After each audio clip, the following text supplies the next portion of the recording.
Hello, hello!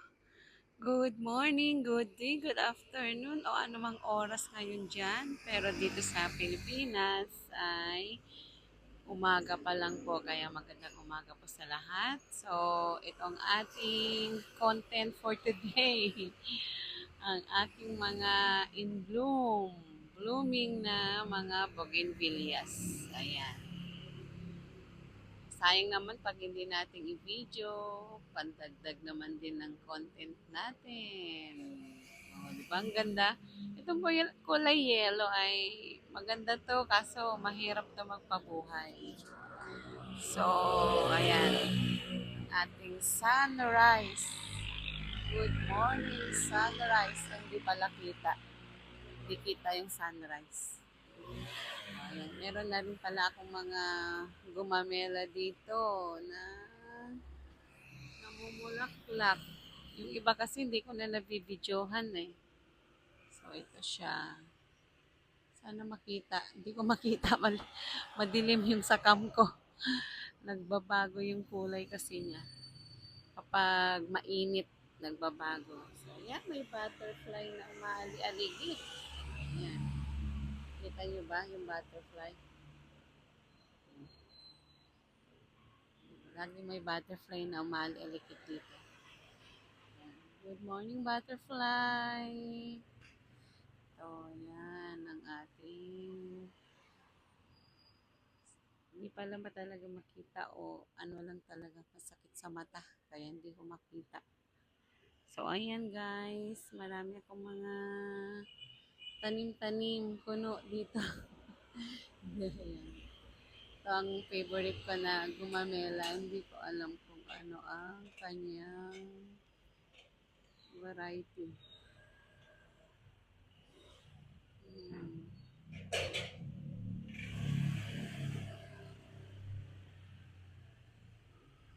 Anong ganda.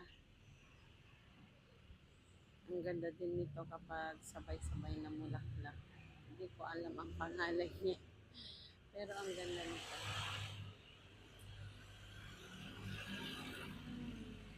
Kapag summer, ang mga bougainvillea ay talaga in bloom siya.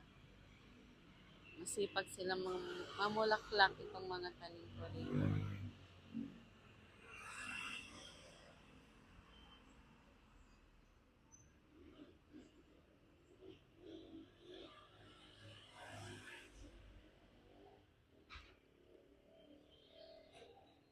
Meron tayo ditong mulberry. Ayan, mulberry. Ubos na yung bunga. So, meron din tayo ditong bell pepper. Ayan, may bunga na siyang maliit.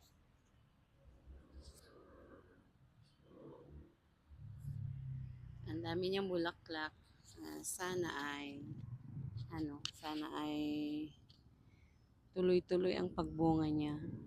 So, maliliit pa yung mulberry ko. Pero last month, ang daming bunga niyan. So, may kamyas tayo dito, guys. Ayan. So, may kamatis rin tayo dito. May mga bulaklak na bunga siya. Ayan.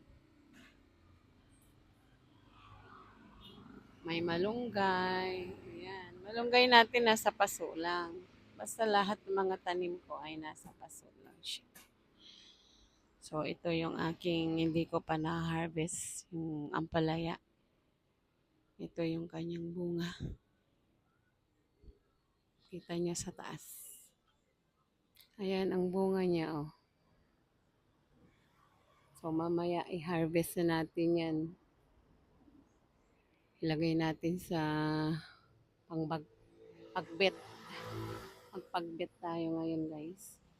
O, hanggang dito na lamang. Salamat po sa inyong panonood. Bye!